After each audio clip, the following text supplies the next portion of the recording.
IVM.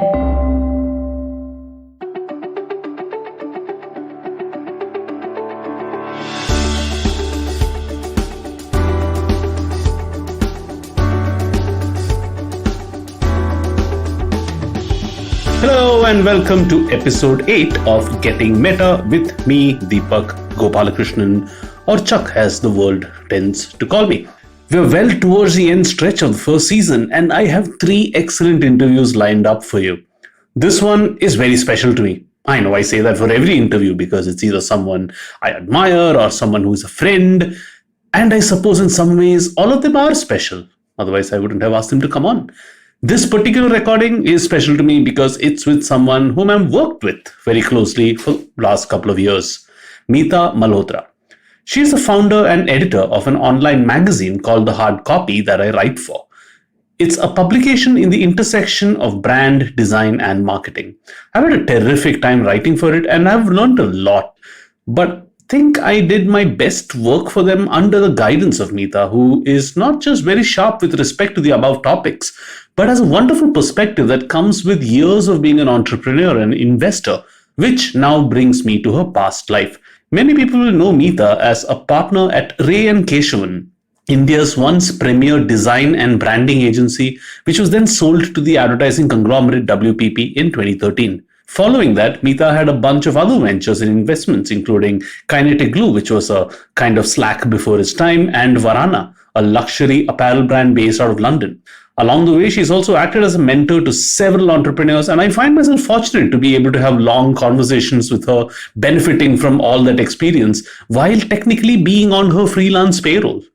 I've always wondered how she got to where she was and how she built up her ways of thinking. So when the opportunity to interview her for this show came about, I was very excited and I was thrilled when she accepted. In this conversation, which I think would be a must listen for anyone wondering how to navigate their careers, Meeta and I discuss several things: charging a premium, empathy, both for people and for clients, learning from mistakes, reading, zooming out, and a lot more. Let me not take up any more time in this intro and let's get right into my conversation with Meeta Malhotra. All right, Meeta, thank you so much for being a part of this. This is going to be very different from the conversations that you and I have been normally having over the last 2 years. And I am looking forward to this because, I am personally curious about a lot of the questions that I'm going to ask. And I've always wanted to ask at some point of time, but it's very awkward to segue from, all right, let's talk about a D2C case studies or things that are missing. This is what you need to, okay, now tell me about your childhood. It's always been, it's sort of like an awkward conversation to have. So I'm finally glad that we have like a dedicated hour to sort of talk about this and satiate my curiosity. So thank you once again for being a part of this. Thank you for having me, Deepak. It's, it sounds really interesting and very happy to be here. Fire away. All right. So I think let's start with that question that I've been wanting to ask for a long time. Like, what was your journey like? Where did you grow up? What did you study? What were your early influences that shaped the worldview that you would end up having, the things that you would end up doing? I think that'd be a great place to just start with. I think that if I was to, let's talk about my, where I grew up. So I grew up in a very traditional Punjabi business family in Delhi, which had very strict rules about what girls should do and should not do. You either became a doctor or a lawyer, but pretty much that was it, right? Those were the professions that were allowed by the family.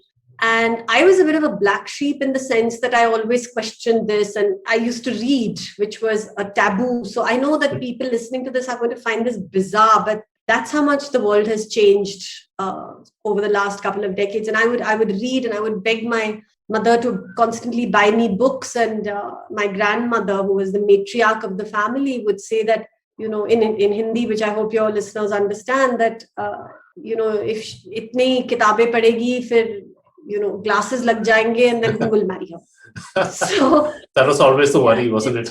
Yeah. So that was the background. But in contrast, my mother who was really possibly the biggest influence in my life. We were 3 sisters in the quest to have a son who did not materialize. Because I think that there was this whole very chauvinistic attitude, she was very clear that she would push us to be educated, to have wider world views, to not be less than any boy. And I think that perhaps is the biggest influence. She till today is, she's in her 80s, but she's still my best friend and possibly somebody who has the most balanced view of the world that I have known. So that was always there, that, education, travel. My parents were very big on travel being a huge part of one's education. And we were lucky enough in those days to travel a lot. So that was, went to the best schools and colleges, all of that. It was a pretty traditional upbringing. And people are always surprised. I got married while I was in college. While I was in my first year of college. I didn't know that. Yeah. So because, like I said, the boundaries were quite carefully defined. So you could, you could travel, you could be educated, but when it came to certain things, it was just non-negotiable. Wow. Yeah. So how did that shape, that's interesting. I had absolutely no idea that. So how did that getting married so early? I mean, was it something that was done at that point of time among that society, or was it something out of the ordinary? And how did that end up changing what you did, what your outlook towards life was, or was it just part of the flow? No, it was very much done in those times. I got married in 1986. So it was very much, like I said, from the world that I came in, there was, it was just the right thing to be, that people had to do. My cousins were all, all married around the same age. I think I just lucked out greatly because the person that I married, my husband, was just this, amazing guy, and understood me like nobody understands me. And it was my first year in college. And when we met, I said, I want to study. This is not what I want to do. And he was like, so who's telling you you can't study and you can't do what you want to do? I mean, do whatever you want to do. It's fine. So I think that for those circumstances, I just, I don't know what would have happened had things gone another way. I was just super lucky. And we got married, after which I flew back and forth. I moved to Bangalore, but I flew back and forth between Bangalore and Delhi, completing my undergraduation, my post-graduation. So it was just, we were both very young, and I think we found our way together.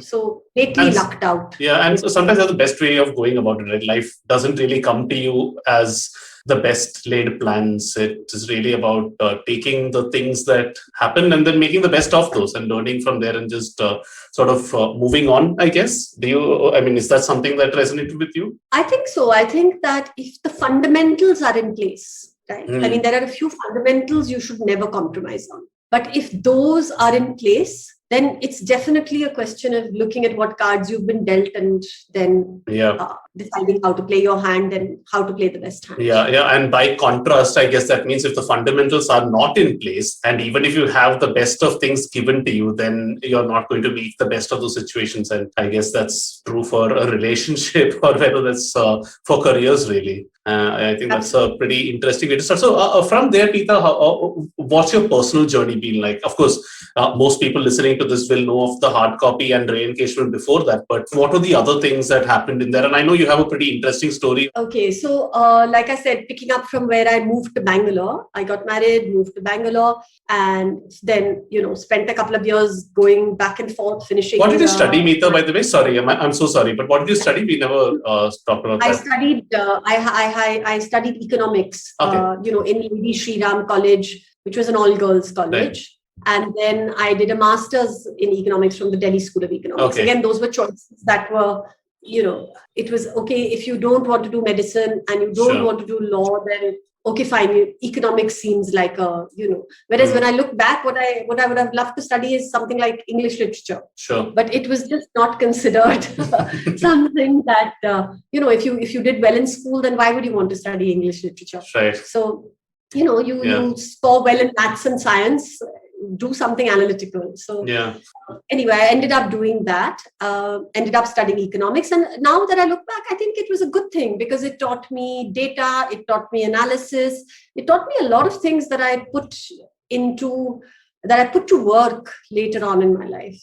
So things do have a way of working out. Yeah. So in Bangalore, after finishing my education, my first job was with International Data Corporation, which was a technology research company, and they published a magazine called Data Quest. Oh, I've always loved to write. Isn't it still around, Data Quest? I think it is, yeah. Possibly a shadow of its glory days, because it was the only magazine in those days. Towards the end of my stint, I interviewed Mr. Narayanamurthy for Data Quest. They used to have something called the DQ Top 20. And I interviewed him for that. It was very early days for Infosys. And at the end of the interview, he offered me a job. Okay. Comms and branding job. And I told him, I said, look, I have to be really frank with you. The reason that I'm possibly going to leave Data Quest is because I want to start a family. And it wouldn't be fair of me to take up a job when I know that, we're trying to get pregnant. And this was the thing about Infosys. Now, of course, they're this huge company, but he said, that's fine. We'll work around it. Just come. And I had both my kids while I was working at Infosys. And they always managed to find a way to make it work. And I have to say that I worked so much harder and I was so much more committed because of that attitude. Yeah, I can imagine. Yeah, just be nice and you actually treat your employees properly and they'll actually go out of the way rationally for you is something I've always thought about. Exactly. So, but then they did get a point, their office was an electronic city. There were no flyovers back in the day. The commute itself was like 2 hours, 2.5 hours one way. Yeah. And my kids were really young. So I decided that I couldn't do this anymore, left Infosys. I'll take a sabbatical, but I'm just one of those people who plans a month-long sabbatical or a 3-month-long sabbatical. And then like a fortnight, not only am I going stir crazy, I'm driving everyone in the house mad as well. So, within a couple of weeks, I said, no, I need to do something and let me start freelancing because that way I can be at home with the kids. And I was ready to take up anything. I think that's the other important thing, right? I was just like, I'll do any kind of freelance work. Right? It doesn't have to be strategy. I'll do copywriting. I'll do anything. And Sujata Keshavan, who was running a design studio called Rain Keshavan, commissioned me to do a brochure for the tractor firm TAFE. So, highly exciting work. Like I said, I would do it. I was fine. I was like, yeah, cool, bring it on. And what happened during that project was that I started going to the studio, which was very close to my home, walking distance. And I would go to the studio and I was exposed to brand design in a very formal way. I would see Sujata and I would see the designers. And for the first time, I got a lens into how design is applied, how typography is treated, what is brand identity. And it was fascinating. I ended up doing many projects for them, possibly then taking over the project myself, talking to the client, telling them you need a website as well as a brochure. Right. And this was still when you were a freelancer. Yeah, I was still a freelancer. Yeah, and then, technically. But that's the thing, right? Yeah. I would just get so carried away with what I'm doing. That is just how I am. Yeah. I can't stop. And one day Sujata came to me in the morning and said, I've realized that you're here 5 days a week, 6 hours a day. So this is your desk and I think we'll start paying you a salary. Right. Right. And that was the start of my journey with Rain Keshavan, which lasted a decade and a half. Wow. And I went on to become partner, went on to buy out the sleeping partner who was Ray. And I think we had a dream run. It was the time 2002, 2015 when India's largest brands were being built, from Airtel to Kotak Bank to HDFC Life to Vistara Airlines, and we worked with them all. So dream run. Yeah, I can imagine. But just coming back, that's fascinating. So what happened after RMK? I know that you had a couple of entrepreneurial stints, including a high-end label in London, if I'm not mistaken. Yeah, that came later. So, if I was to look at it chronologically, 2015 is when I exited the firm. Yeah. Payouts were complete, non-competes were in place, all of that. And then I did actually a SaaS product. I'd done a services business for a decade and a half. Always had been a closet geek. I really do love technology. And I was very clear that there were a couple of things I didn't want to do immediately. One was to work with large brands. Sure. You've been there, agency side. And for the biggest brands of them all. You have been there with the biggest brands of them all. Well, it's very, very difficult, right? It just takes so much out of you. So I was Yeah. very clear that that world I need a break from for a while, and I wanted to build a product. Look, every person who's done services, at least for me, I am constantly have this itch of building a product. So with a co-founder from the Valley, we built a product called Kinetic Glue, which is really an early Slack. Okay. And it was before its time. I think we had some great initial traction, but it was, very expensive. 2012, 2013, the effects of the recession were still in place. And we finally exited to BMC Software. It was a fantastic exit in terms of money, in terms of the fact that they took the team. I think for us to have taken it to market, we just didn't have the resources or the bandwidth to do it. But it taught me a lot, taught me product thinking. It taught me to appreciate how customers look at products. So it was an amazing experience. Parallelly, my partner, Sujata, was launching, so she had her own product itch. Okay. Right. And she'd always wanted to do products that, incorporate Indian crafts, because her theory was that we have such a rich heritage of craft, but they aren't used in a way that makes them acceptable on a global scale. Right. Very stereotypical way of looking at Indian craft. And so she launched this luxury label called Varana, which has a store in Mayfair in London. And I was part of that, helping them. There's another partner as well, helping them set up the team, set up the brand, the initial digital presence for a few years. Still I'm an investor in that business. So that was, two very different product businesses going on side by side. And during this journey, I was very interested in understanding what's going on in the startup world, right? Because it was a totally different world to the one I'd been used to. Right. It was a very technology-focused world, something I loved.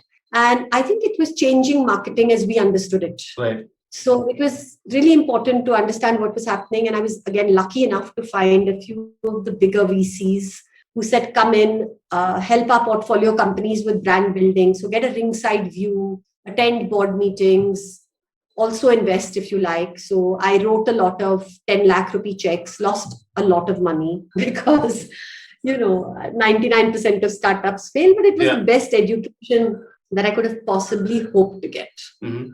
And next, I want to ask you a question that I think is sort of rooted in R&K, but I think can be extended to any company or even individuals, and that's around the ability to charge a premium, which you have always said R&K would always do. And what are the things that you require in order to charge a premium? Now, my reading into this is that if for any industry, be it design, be it IT services, or be it even creative writing, there is only so much you can go with respect to technical skill. Like you can only be so good a graphic designer, or you can only be so good a writer, or a Python developer, or whatever the case may be. What goes beyond that? Then is it about the relationship? Is it about I think it's like this amorphous mix of perspective, a little bit of empathy. Like I've always resonated a lot with designers and freelancers I worked with who say, yeah, you're doing this, and I'm not just going to create the stuff for you, but I'm going to work with you, and hey, you probably need this as well. And now suddenly the association or the discussion goes to another level altogether. If that question kind of like makes sense, do you, one, agree with that? And two, what in your mind are those, amorphous mix of things that go beyond just technical skill? So I've been asked this question a lot. Okay. Because R&K, it was well known that R&K charged a very significant premium. In fact, we were sometimes more expensive than the global firms. Right. And a lot of people have asked me, how did you do it? And the answer is very simple, and it's no secret. It is that you have to understand who your client is, right? And what is success for them. Right. And if you can help them achieve that, then they will pay a premium. Yeah. So we never came into anything from the point of view of saying, this is a project that we are doing and this is the skill set we need to bring to this. Yeah. We would always start anything by saying, okay, what does success mean for the company? or the brand? How are you going to measure this? And it was at every level, like, okay, say our anchor within a company would be a brand manager or a CMO. What does success mean for her? Yeah. Going up, they would have a boss, the CEO. What does success mean for the CEO? And finally, the CEO reports to the board. When we are going to be presenting to the board, what is it that they are going to be looking for? Yeah. What are the parameters that influence them? So that was the frame for every single project. Uh-huh. And once you do that, of course, you can charge a premium. Yeah. And then you must deliver. You must, the technical skills, all that's table stakes. Right. But you can't have, it's like you said rightly that those are not, there will be people who have equally good technical skills, right? That's not just, if that's the basis on which your client is choosing, then you're setting yourself up for trouble. Yeah. But we were chosen for project after project because the clients just knew that we understood what the boards wanted, what the CEOs wanted, and we would deliver that business impact. Yeah, and I think what's fascinating about this particular concept that you're talking about, it's something that can so easily be scaled. You're talking about a big design firm dealing with some of the biggest boards in the country, but that can so easily be scaled down to an individual level, even an employee that's working. Like if I need to get a good appraisal next year, then I need to do stuff that's going to show my boss in a good light. Or if I'm a freelancer, then what are the KPIs that my client is going to be gauged on, and then delivering against that, preemptively giving ideas that fit against that.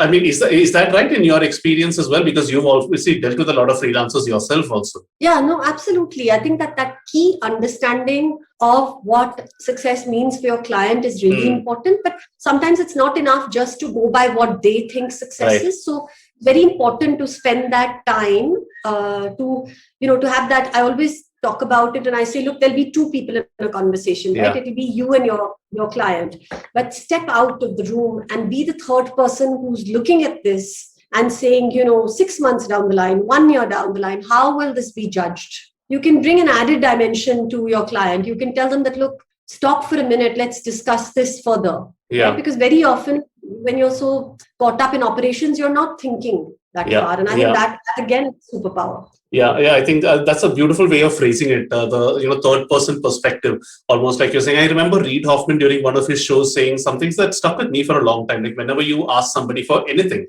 how do you make them the hero in their story? And I think that one line that he said, I think that is so beautiful. It could be applied to absolutely anything, whether you're calling a contractor to do up stuff in your home and they don't want to come, or if you're going to pitch to a client or something. I think that's a lovely way of phrasing it, both the third person way of looking at it and the hero of your own story sort of thing.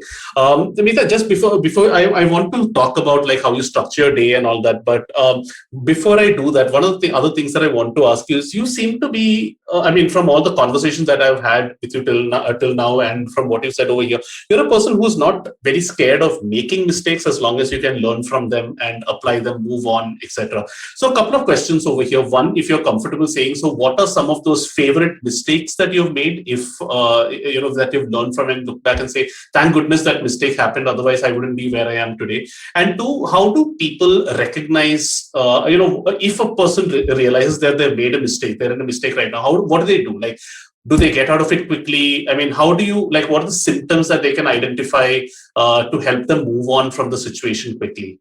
I think not being scared to make mistakes is something that I've worked on very hard because it didn't come naturally to me. So if you think back to what I've told you about my upbringing, I was just about to say, and you were told not to rock the boat at any cost, right? So I actually had a aversion to risk. It was built in, and it took me several years of becoming more in touch with myself, becoming more mindful about why I work to certain patterns, to realize that I often backed off from situations that were high risk and where I could possibly make a mistake. And I had to teach myself this.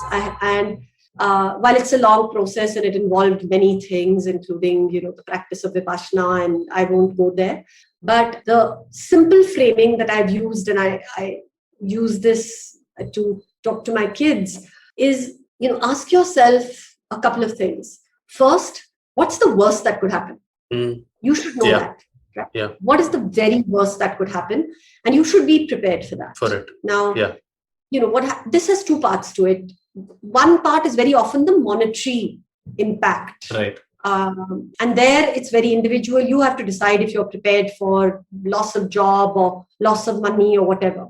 The second part, which sometimes is actually more prevalent, is that we're all scared of looking stupid or looking like fools. So if you've had a certain amount of success, then you're scared of people saying, oh, they were like one-horse wonders and they couldn't pull it off a second time and all of those things. And I realized that if I could just deal with these two things, that was a huge step forward. And the final bit, which took me over the barrier of, saying it's okay to make mistakes, was to say that at the very least, what will I learn from this? Yeah. And those are the three questions I ask myself before starting something where there's a lot of uncertainty. Right. Yeah. And of course, so many things have, I wouldn't call them mistakes because I've been prepared for the worst case. Sure. And have told myself at the very least, this is what I'll learn. Right. So even when I started hard copy, and this, I was like, okay, this is what I'm prepared to lose. Sure. At the very, what'll happen? No one will read it, and everyone will say that, look at this. You can't write stuff that people will read. I'm fine with that. Right. And at the very least, I will learn a whole new business. Yeah. And I'll influence, just maybe set off in motion something which will help a few people build brands. Yeah. So, it's a very simple framing, and that's how I look at it, because without uncertainty, there is no growth. Yeah.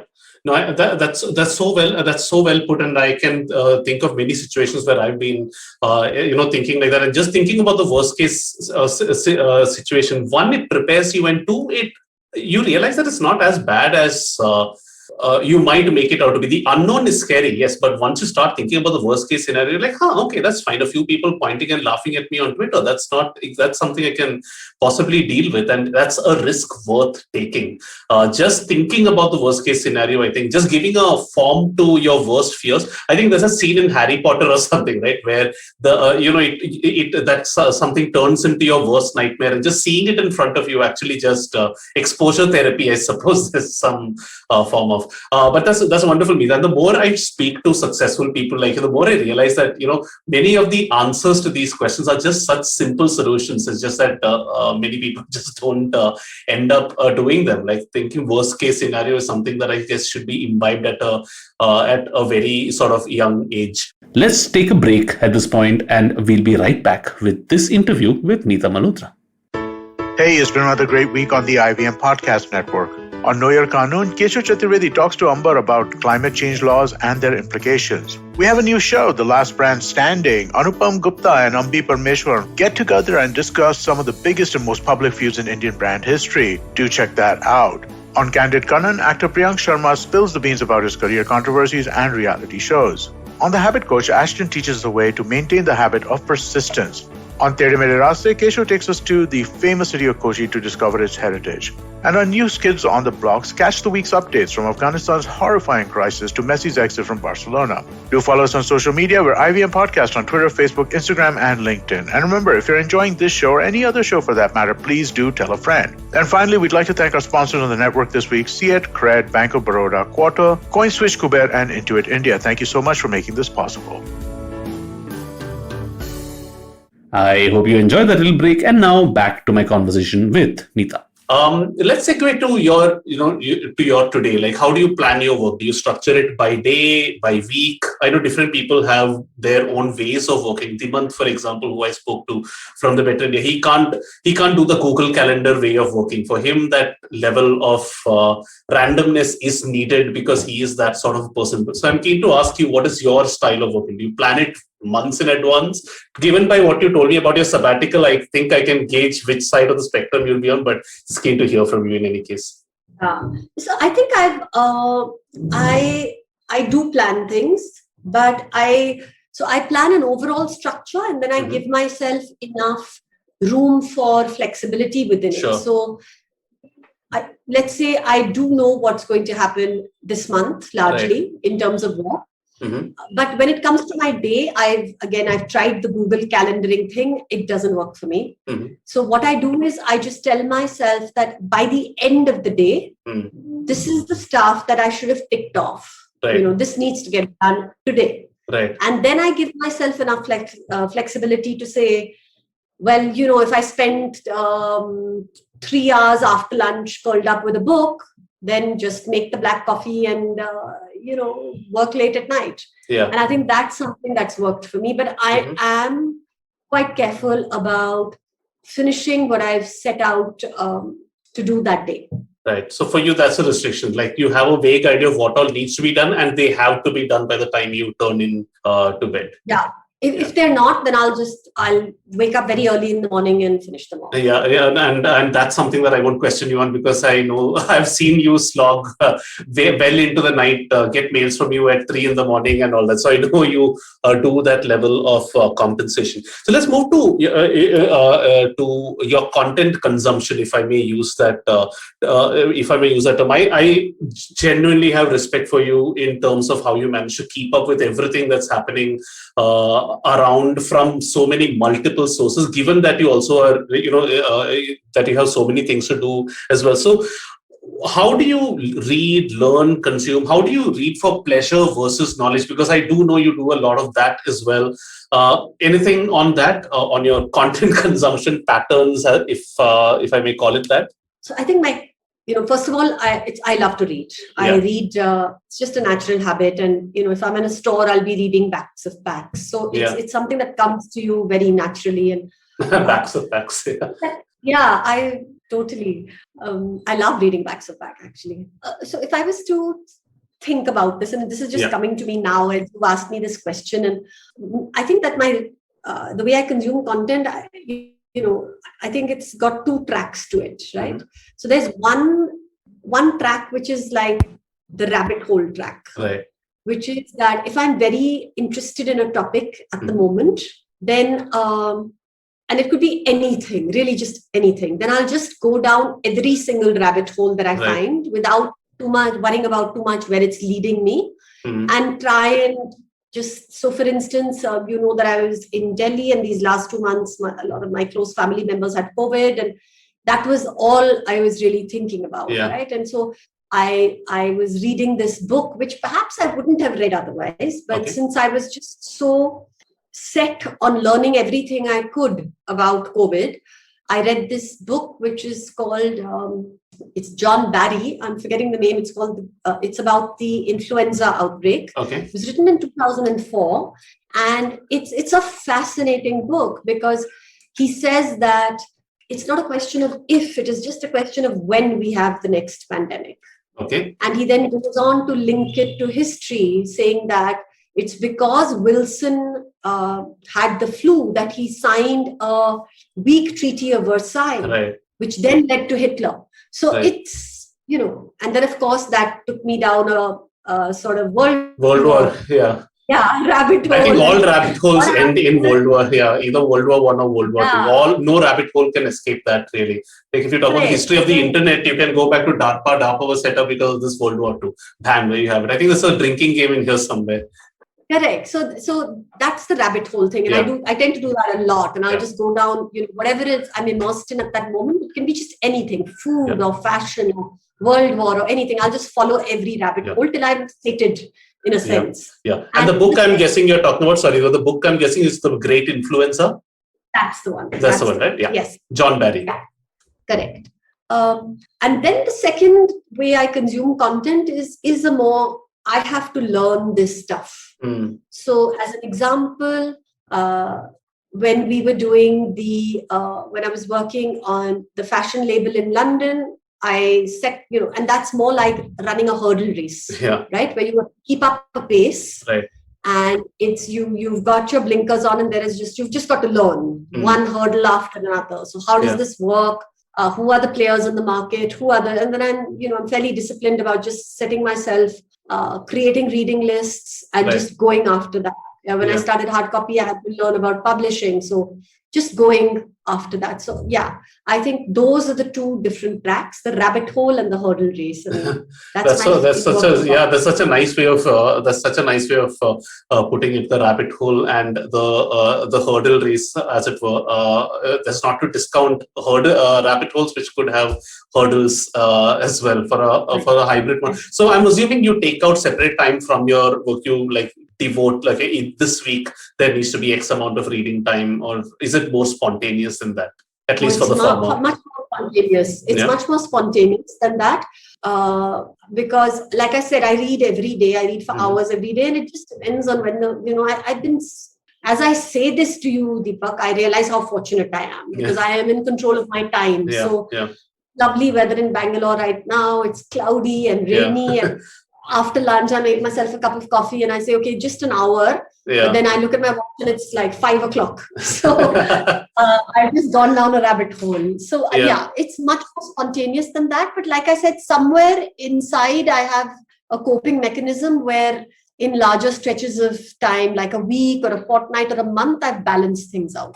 All right, that's interesting. And I think, and the more I live this freelance life, the more I'm realizing that free time and the ability to have control over your time is an excellent goal to sort of reach towards. Just the amount of the ability to have that just 1 hour slotted out for reading or just anything else really for that matter. I think that's invaluable. I can't imagine going back to a corporate setting, the so-called 9 to 5 as they call it. So just taking off from there, one of the things that I personally admire about you a lot is how you manage to maintain a sense of perspective for everything, even if it's a space that you are not necessarily very comfortable or well versed with. The example that I always cite when I talk about this is when we had worked on the piece on virtual concerts last year, just when it was about to take off. And I, of course, was very immersed in the virtual concert world, having attended a bunch of them. And you had brought out a beautiful point saying that at some point of time, there's going to be something like, what's the badge value of attending a show or something? There needs to be ticket scarcity. And I was extremely bullish on tickets, saying, wow, millions of fans around the world can attend. And when you said that to me for the first time, I'm like, that doesn't sound right at all. Like, why would somebody who can sell out as many tickets as possible want to restrict? And in my head, I was like, no, Meeta hasn't attended online shows. She doesn't know what she's talking about and all that. And the more I got immersed into like, what she's saying is exactly right, because I felt it.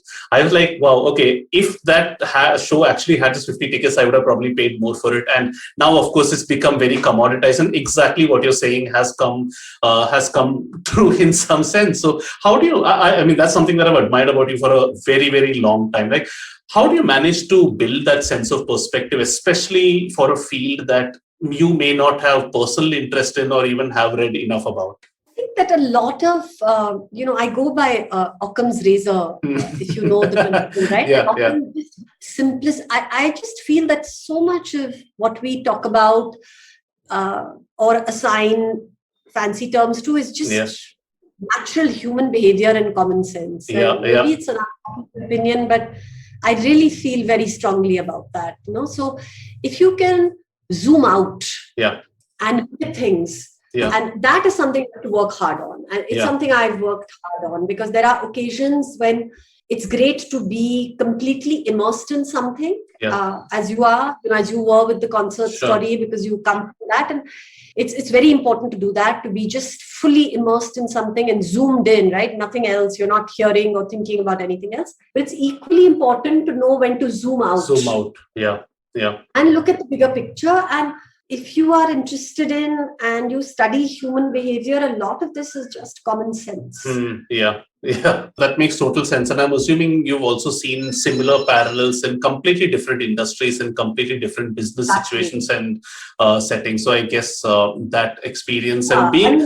I was just saying that when you talk about perspective, I think that, as you said, because your perspective is informed by the multiple situations that you've been in. Right? So there we go. I think I've just been lucky enough to have been working with so many different kinds of brands, so many different kinds of industries. At some point, some total of experience starts to inform your perspective. Yeah. Also. It's not just about that, but it's also about having the foresight to take the lessons from one particular situation that could be applied to something that's completely different. For all you know, your perspective on my little story of virtual concerts was informed from a completely different discussion you had with the CFO of a public company many, many years ago. And I think it's that is the, that key skill, if I may, the ability to take out these learnings that could possibly be universally applied to completely different fields. And you're right, I think that's something that comes with practice and experience, but I think it's something that needs to be consciously worked towards, if that sort of makes sense. I think all this somehow goes back to that one question I asked you about R&K. How do you maintain that sense of perspective? How do you charge premium? How do you have that empathy? How can you put yourself in your client's shoes and all that? I think now I want to move more towards the end of this, which is a slightly broader sort of questions. And one of the things that I've been thinking of a lot of late is the power of compounding. And I've been hearing this from multiple sources, be it from podcasts or be it books that I've been reading and all that. And this is with respect to everything and not just money. Things like network skills, knowledge, relationships. I can definitely feel it. It's been a decade since I graduated from MICA, and it's only now that the power of that network is starting to properly kick in. Just like how in your first year, you're like wondering, why have I put so much money in my PPF, and only now 10 years later, like, wow, okay, that's a very happy April 1st for me. So in your experience, how has that sort of played out? And this could be with respect to network skills, knowledge, relationships. How much do you believe in the power of compounding? Has it worked for you? Just curious to hear about that, because because I've been hearing so much about this of late. Oh, for sure. I'm a huge believer in the power of compounding, right? And it applies to life. Yeah. It applies to every single thing you do, because anything that is going to give you an enduring result takes time. You can't, shortcuts don't work. You have to hang in there. And it's the same principle, whether it applies to your money or it applies to your skills or your networks. You get better with time and with practice. Yeah. And I want to dwell on networks, Deepak, because it's such a loaded word. And I don't know if this is exactly the question you were asking, but in fact, it was the next I literally have written over here about your thoughts on networks. But I'm very glad you brought it up right now, because I think it fits in beautifully over here. Right. Yeah. So because just yesterday, somebody, I coach a number of women entrepreneurs, and this is one of the things. Just yesterday, one of them had called me and she said, I'm so bad at networking, and that is a big hurdle for me. And this is another trope that gets perpetuated a lot. Yeah. Yeah. So this is what I told her, and I'm repeating it for your listeners. Let's just go back and say, what do you mean by a network? Right. Yeah. And to me personally, a network is a set of relationships that you nurture, which sometime in your life you could perhaps draw on for something that is beneficial. And, I don't know what that something is. It could be as simple as a shoulder to cry on. Or it could be much more. It could be an introduction that will get you a new job or a new project. Right. Or it could be somebody you learn from. There could just be 100 things, but it's a positive impact. So a set of relationships which have the potential to bring positive impact to your life. Right. And when I frame it like that, why would every human being not want that? Right. No. And how difficult is it to do? I don't think it's difficult. It's just because the word is used in such the word is misused so much that people have this barrier about it. It's almost like a bad thing, right? Or a good thing, depending on which side of the fence you're on. Yeah, yeah. I think that everybody, unless you're, Van Gogh painting somewhere, everybody, if you're in corporate life, or you should be developing these relationships. Yeah. But there are a lot of caveats, right? The first one is that don't look at this transactionally. Yeah. It's a big mistake people make. This is not about saying this person, can do this for me, or this person could push me along my career path, or this person could introduce me to somebody, because that, again, that's an outcome. First of all, build the relationship. Right. Yeah. And it's very simple to build a relationship. Just don't be a jerk, just don't. Very. Human value. Just be kind, be helpful, be responsive. Those relationships will get built on their own. Right? Pay it forward a little bit. stop thinking about what's in it for me all the time. Yeah. In fact, a great way to start might be thinking, what am I going to offer that person? That might be a great way to start by itself. Yeah.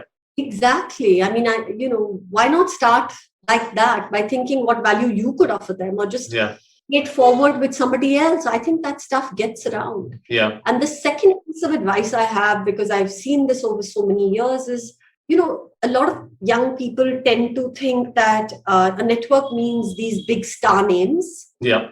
And they spend a lot of time and energy toading up to them. And I can almost tell you that almost never will it work out. Yeah. So, don't waste your time. Instead, look around for people in your immediate circles. Yeah. And build relationships there. Stop trying to suck up to the stars, because they have their own orbits. Yeah, that's a nice way of framing it. Yeah, I guess a lot of this comes also from the LinkedInization of the world, where everyone feels like I should be connected to 1,000 different people. People proudly saying on their profile, so connect 50,000 LinkedIn connections. I guess all that is just so superficial, and none of them are deep enough. And how could you go back to any of them and ask them for the things that a network is? I guess it's better to have 2 good relationships that you can rely on, rather than 1,000 absolutely empty ones. But 100% agree with what you're saying. And all of these are simple things. I think all of these are just so simple things that anyone, even the most antisocial person, people always come to me and ask, have you gone for networking events? And you would know me, I'm pretty antisocial in that sense. And I find all these networking events, especially when they're from the industry that I come from, they're just so empty and just an excuse for people in their own cliques, ironically enough, to get drunk with each other. So I think it's really about adding, giving that value back. Again, how can you make somebody else a hero of their story? I guess in some sense. And just, I have one thing on the whole network thing as well, especially if you're trying to connect with somebody, especially when you're trying to connect with somebody else for work potentially. And this is something that I heard at, I think it was a Design Up or Design Yatra, one of the events that both you and I had gone for. One of the senior designers, I forget who he or she was, saying that if you're reaching out to somebody on a platform like a LinkedIn, don't say that I can do this, and focus on one thing. And importantly, say why you're reaching out to that person.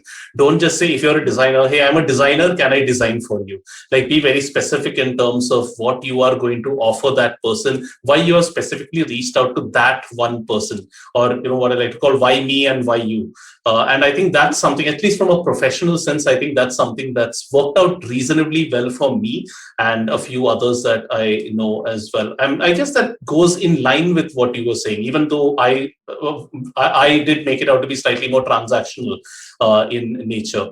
No, I think that's absolutely right, because the thing that annoys me the most is complete strangers who write in and say, can we have 30 minutes of your time with no other explanation? Can you jump on a call? No, I can't. Can I pick your brains? No, can I pick your brain? No, you can't.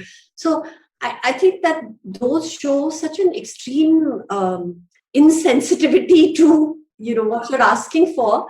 Whereas if somebody writes to me, and that people write to THC all the time with a very specific question that I could answer in 10 or 15 minutes, I will always answer. And it could be to do with anything, but I will give you my view for whatever it's worth. Yeah, absolutely. And a quid pro quo as well, right? I would love to hear from some of the kids who have written into me. I teach at a couple of universities. Many of them do write and say, hey, can we get onto a call or something like that? But then there are some bright sparks who will say, and I might be able to offer you a perspective that you might not be aware of, because I come from let's face it, another generation. The way we use the internet is completely different. And I find those kind of, quid pro quos, as it were, I think the most helpful. I think those kids are the ones that will go far. And those are the mails that you will reply to at the end of the day. Moving on, Amita, I think that just the last few things. I think the more I do these interviews, the more I realize that productivity or personal success is less about following a prescription and more about sort of like asking yourself the right questions at the right time to sort of figure out your own path. Some people might want money, some people might want more free time, some people might want something else completely. So in your minds, for the average listener, say who's somebody, maybe they're in a job that they're good at but they don't necessarily care about, who say somebody who's just on the cusp of 30, what are the questions that they should be asking themselves mid-career to sort of either course correct or just have some sort of clarity in terms of where they're going, both with work and life? So I didn't think of this question, Clay Christensen did. And it's a really wonderful question, which I ask myself, and there isn't ever one answer to it, because at different stages of your life, the answer will change. Right. But you really should ask yourself, how will I measure my life? Yeah. And I think that at different stages in your life, the answer will be different. At a certain stage, when you have a lot of responsibilities, money is very important. Yeah. At a certain stage, when you feel that you have a financial cushion, then the answer will be different. Yeah. So I think that you could just zoom out. This is the zooming out capability, right? Your 30-year-old who's in her job, one of the biggest problems is that you're so caught up.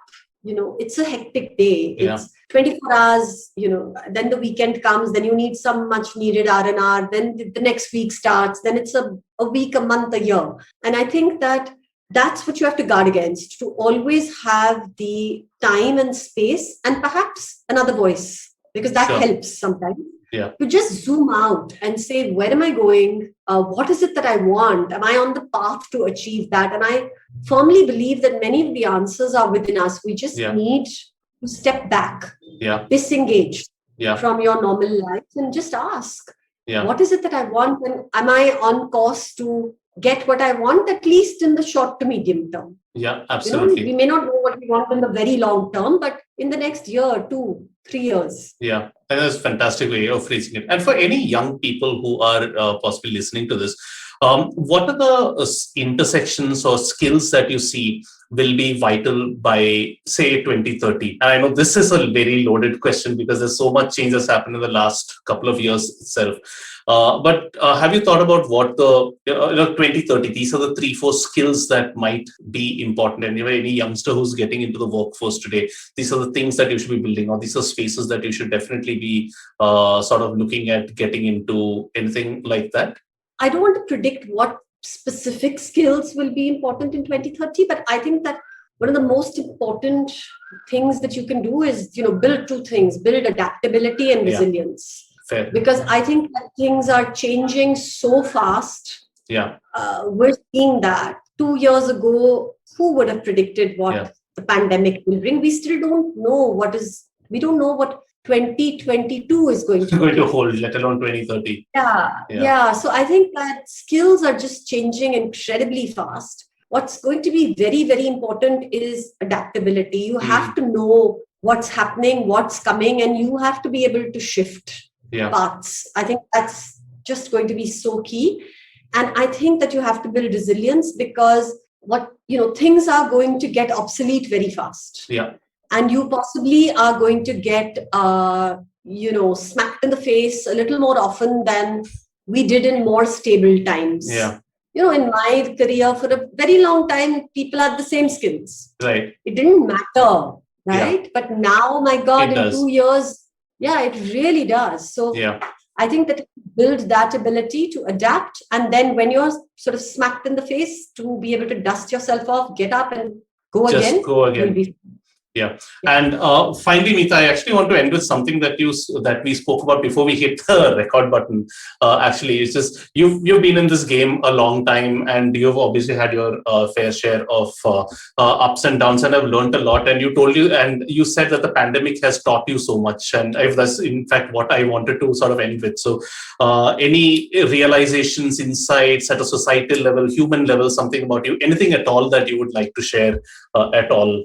About the last year and a half or so? Yeah, I think that the one thing that was brought home to me very strongly is what a bubble we live in. Yeah.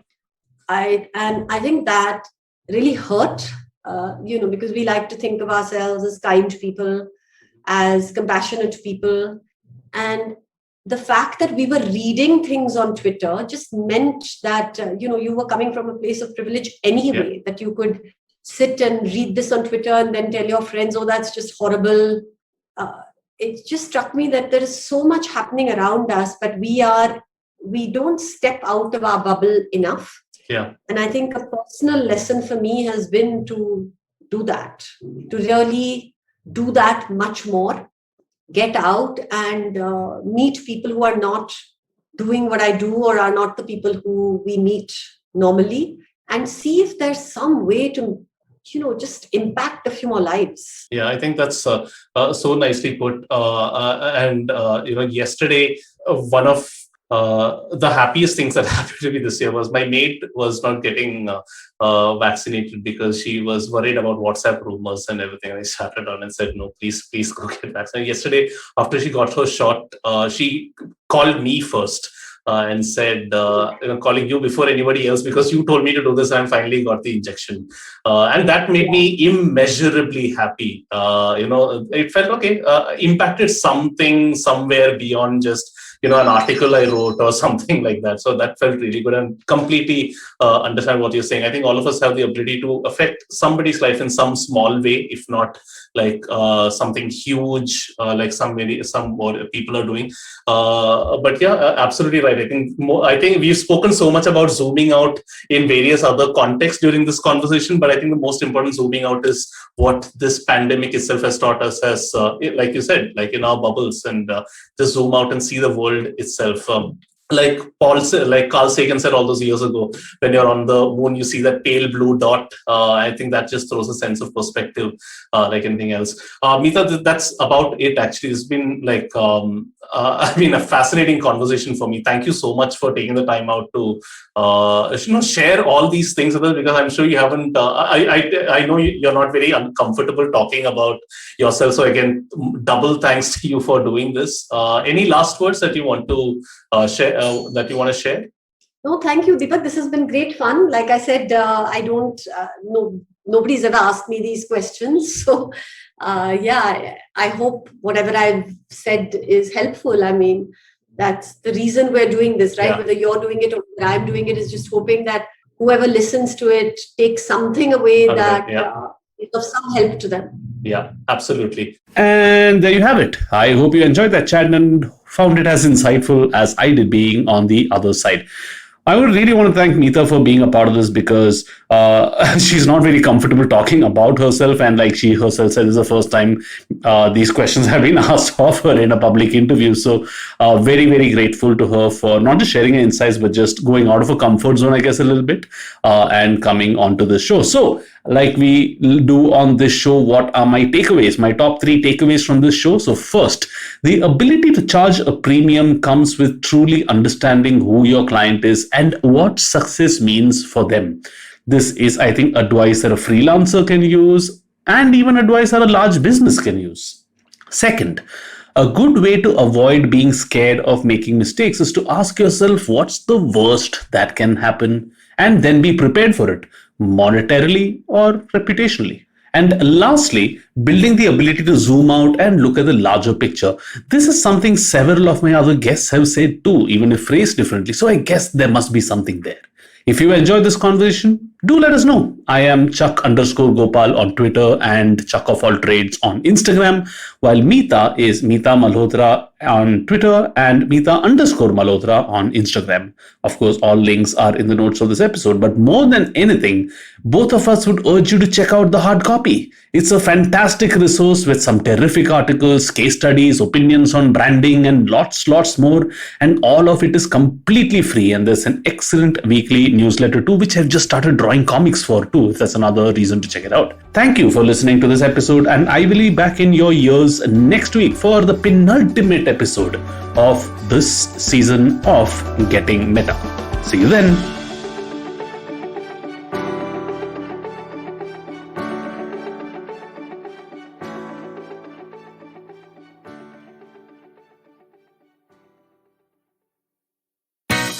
Eventually, you'll see the end of your childhood, get accustomed to womanhood, enjoy the experience of sisterhood, might get to wifehood or not, choose motherhood or not. You'll learn to define your personhood, Earn a livelihood change the neighborhood. and get rid of the falsehood that life post academia is easy. So join me, Natasha, And me, Ayushi, on a journey from station starting point. to station, what now? Next station, Pudil station, and hopefully, Agla station, adulthood. Fresh episodes out every Thursday. From uncensored and unfiltered chats with the who's who of the entertainment industry, I, Siddharth Kannan, bring you a very heartcake chat show called Candid Kannan. Tune in every Friday on the IVM Podcast app or wherever you get your podcasts.